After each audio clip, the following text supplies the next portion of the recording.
Hello friends, welcome to our channel box office blockbuster. আপনারা সবাই জানেন ঈদের মুভিগুলি অলরেডি বক্স অফিসে 7 দিন কমপ্লিট করেছে। ঈদের সপ্তম দিন হলো বক্স অফিসে মুভিগুলির কালেকশন ড্রপ দেখা দিল। সবচেয়ে বড় বিষয় আপনি জানিয়ে দেই, এবার ঈদের যত মুভি রিলিজ হয়েছে আমাদের মনে হচ্ছে 3টি মুভি ছাড়া বাকি সকল মুভি ফ্লপ ডিজাস্টার হতে যাচ্ছে। এর মধ্যে 3টি মুভির আপডেট আপনারা দেখলেই বুঝতে পারবেন কোন 3টি মুভি বক্স অফিসে ক্লিন হিট হতে পারে। কথা বলবো এই 60টি মুভির কালেকশন নিয়ে। 60টি মুভির আপডেট দেখলেই বুঝতে পারবেন যে 3টি মুভি কোনটি সাকসেসফুল হচ্ছে। কথা বলবো এই 60টি মুভির কালেকশন নিয়ে। ভিডিও ভালো লাগে তো লাইক করবেন। এখনও যদি বক্স অফিস ব্লগ বা চ্যানেলটি সাবস্ক্রাইব না করে থাকেন, সবার আগে সকল মুভির latest update plus box office collection জানার জন্য আমাদের চ্যানেলটি সাবস্ক্রাইব করে নেবেন। প্রথম হলো তছনছ নিয়ে বাঁচল 2 কোটি টাকা। লিড হলো মুন্না খান স্যার। এটি নিজেদের সপ্তম দিন কমপ্লিট করেছে। মুভির বাজেট 2 কোটি টাকা, যেটি কিন্তু ক্রিটিক্স, পাবলিক এবং অ্যানালাইটিক্সরা বলেছে। কিন্তু এই মুভির নায়ক মানে মুন্না খান স্যার বলছেন তিনি তছনছকে 4 কোটি টাকা বাজেটে খরচ করে বানানো হয়েছে, যেখানে এই মুভিতে 4 কোটি টাকা বাজেটের মতো কিছুই নেই। যাই হোক, দর্শকদের সাপোর্ট এবং ভালোবাসা পেলে হতে পারে মুভিটি ভালো কালেকশন করতে পারে। বর্তমানে মুভির যেরকম কালেকশন, মুভিটি ফ্লপ এবং ডিজাস্টারের পথে। সপ্তম দিনে বাংলাদেশ থেকে আয় করেছে 3 লক্ষ টাকা। টোটাল এটির কালেকশন হলো 32 লক্ষ টাকা। মুন্না খান স্যারের ডার্ক ওয়ার্ল্ড মুভিটি দর্শকরা পছন্দ করেছিল, সেটি বক্স অফিসে দুর্দান্ত কালেকশন করেছিল। আমরা আশা করেছিলাম তছনছ মুভিটিও সেরকম কালেকশন করবে, কিন্তু বর্তমানে সিঙ্গেল স্ক্রিন ছাড়া সিনেপ্লেক্স, মাল্টিপ্লেক্সের দর্শকরা তছনছের মতো মুভি বক্স অফিসে দেখতে চায় না। সবচেয়ে বড় বিষয়, যদি কোনো মুভি সিনেপ্লেক্স এবং মাল্টিপ্লেক্সের থেকে রিলিজ না হয়, কালেকশন না আনতে পারে, তাহলে সেই মুভি কখনোই প্রফিটের আশা করতে পারে না। মুভিটি কেমন লাগলো কমেন্ট করে জানিয়ে দিয়েন। এখন কথা বলবো পিনিক নিয়ে বাঁচল 1 কোটি টাকা। লিড হলো আদর রাজা স্যার এবং বুবলি ম্যাম। এটি নিজেদের সপ্তম দিন কমপ্লিট করেছে। আপনারা সবাই জানেন আদর রাজা স্যারকে বাংলাদেশের দর্শকরা পছন্দ করে, ভালো ফ্যান বেস তিনি বিলং করে। কিন্তু সবচেয়ে বড় বিষয়, পিনিক মুভিটি বক্স অফিসে ফ্লপ হতে যাচ্ছে। মুভি লাইফ টাইম কালেকশন 1 কোটি প্লাস হলো মুভিটি বক্স অফিসে আশানুরূপ কালেকশন নাও দিতে পারে। কারণ আমরা জানিয়ে দেই, 1 কোটি টাকা বাজেটের এই মুভিটি যদি 1 কোটি টাকা গ্রোস কালেকশন করেও সেটি কখনোই প্রফিটেবল হবে না। মুভিকে ক্লিন হিট হতে হলে 1,80,00,000 টাকা প্লাস গ্রোস কালেকশন করতে হবে। সপ্তম দিনে বাংলাদেশ থেকে আয় করেছে 4 লক্ষ টাকা। টোটাল এটির কালেকশন হলো 33 লক্ষ টাকা। আপনারা যদি এখনও পিনিক না থাকেন, দেখবেন আদর রাজা স্যার এবং বুবলি ম্যাম অভিনীত পিনিক মুভিটি কেমন হয়েছে, লং টাইমে কত টাকা আয় করতে পারে। আমরা আশা করছি এটি বক্স অফিসে 1 কোটি গ্রোস কালেকশন করবে। সবচেয়ে বড় বিষয়, যে মুভিগুলি বর্তমানে বাজে কালেকশন দিচ্ছে, যদি ভালো মুভিগুলি একটু কম কালেকশন দেওয়ার পরে সিনেমা হল শেয়ার করে, তখন যদি এ সকল মুভি বক্স অফিসে লং টাইম রান করে, হতে পারে অনেক মুভিও ক্লিন হিট হতে পারে। এখন কথা বলবো মাসুদ রানা নিয়ে বাঁচল 3,50,00,000 টাকা। লিড হলো রাসেল রানা স্যার, পূজা চেরি ম্যাম। এটি নিজের সপ্তম দিন কমপ্লিট করেছে। মাসুদ রানা মুভিটি বক্স অফিসে অলরেডি ব্লকবাস্টার কালেকশন করেছে। দর্শকরা এই মুভিকে সাপোর্ট করছে। লং টাইমে এই মুভিটি সাকসেসফুল কালেকশন করতে পারে। আমরা আশা করছি মাসুদ রানার মুভিটি বক্স অফিসে কমপক্ষে লাইফ টাইমে আরও ব্লকবাস্টার হবে, কারণ দর্শকরা সাপোর্ট করলে লাইফ টাইমে কমপক্ষে মুভিটি 2 কোটি টাকা প্লাস বিজনেস করতে পারে। সপ্তম দিনে বাংলাদেশ থেকে আয় করেছে 10 লক্ষ টাকা। টোটাল এটির কালেকশন হলো 82 লক্ষ টাকা। আপনারা যদি এখনও তছনছ না থাকেন, দেখবেন তছনছ, পিনিক, মাসুদ রানা 3টি মুভি বক্স অফিসে পিছিয়ে রয়েছে, যেখানে বাকি মুভিগুলি বক্স অফিসে এখনও দুর্দান্ত কালেকশন করেছে।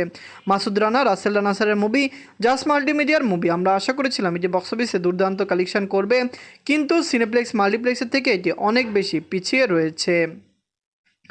এখন কথা বলবো মালিক নিয়ে বাঁচল 4 কোটি টাকা। লিড হলো আরফিন শুভ স্যার। এটি নিজেদের সপ্তম দিন কমপ্লিট করেছে। মালিক মুভিটি বক্স অফিসে পজিটিভ কালেকশন করেছে। সিনেপ্লেক্স, মাল্টিপ্লেক্সে মালিক অনেক পিছিয়ে রয়েছে। এটি সিনেপ্লেক্স, মাল্টিপ্লেক্সের থেকে ভালো কালেকশন করতে পারবে না। সিঙ্গেল স্ক্রিনে এটি ভালো শো পেয়েছে, ভালো সিঙ্গেল স্ক্রিনও পেয়েছে। আমরা আশা করছি মালিক সে সকল জায়গা থেকে দুর্দান্ত কালেকশন করবে। লং টাইমে মুভির কালেকশন ব্লকবাস্টার হবে।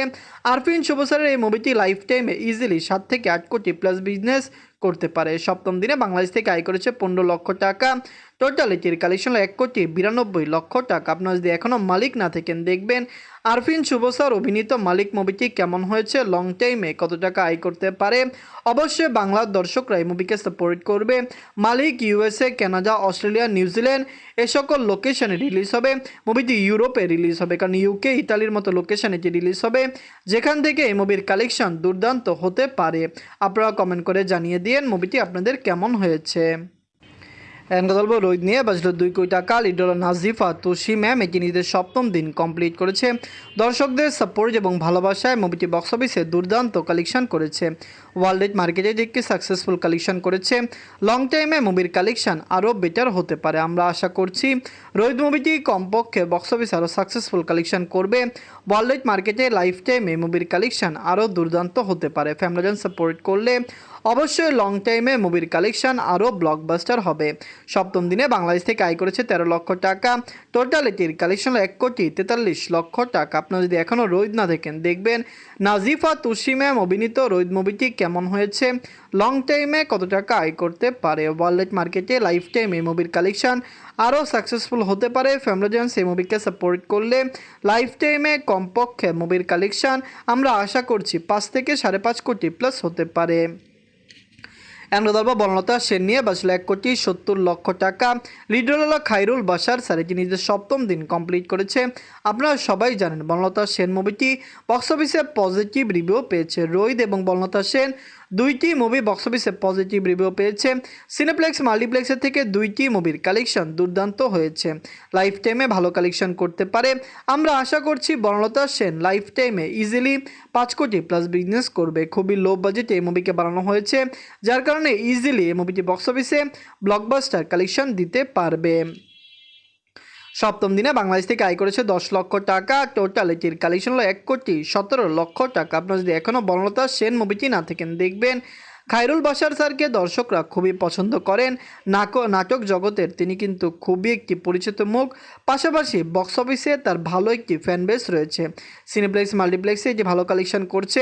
এই মুভিটি ইউএসএ, কানাডা মার্কেটে রিলিজ হবে, অস্ট্রেলিয়া এবং ইউকে মার্কেটে রিলিজ হবে। আমরা আশা করছি সে সকল লোকেশন থেকে মুভিটি দুর্দান্ত কালেকশন আনবে। গল্প রকস্টার নিয়ে বাঁচল 10 কোটি টাকা। লিডার হল global superstar Shakib Khan sir.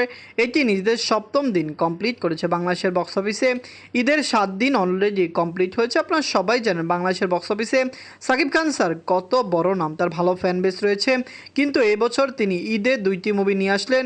রোজার ঈদে তিনি প্রিন্স আনলেন, যেটি বক্স অফিসে ব্যবসা সফল হলো, দর্শকদের কাছে পজিটিভ রিভিউ পায়নি। কোরবানিতে রকস্টার আনলেন। রকস্টার মুভি খুবই দুর্দান্ত মুভি এবং দর্শকরা এই মুভিকে সাপোর্ট করেছে।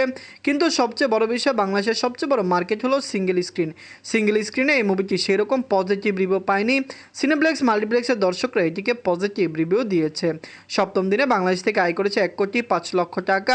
টোটাল এটির কালেকশন 18,08,00,000 টাকা। সবচেয়ে বড় বিষয়, আপনারা সবাই জানেন রকস্টার আগামীকাল ইউএসএ, কানাডা এবং ইউকেতে রিলিজ হবে। বক্স অফিসে দুর্দান্ত কালেকশন আনতে পারে। আমরা আশা করছি অবশ্যই সকল জায়গা থেকে মুভিটি সাকসেসফুল কালেকশন করবে।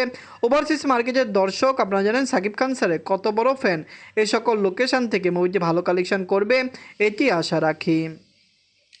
তসনস, পিনিক, মাসুদ রানা, রাসেল নাসারের মাসুদ রানা ভালো কালেকশন করেছে। মালিক, রোহিত, বনলতা সেন এবং রকস্টার এই 7টি মুভির মধ্যে সবচেয়ে সেরা মুভি কোনটি? আমরা আশা করেছিলাম 7টি মুভি বক্স অফিসে সাকসেসফুল হবে, কিন্তু আমাদের বর্তমানে মনে হচ্ছে 3টি মুভি বক্স অফিসে সাকসেসফুল কালেকশন করতে পারে। ধন্যবাদ।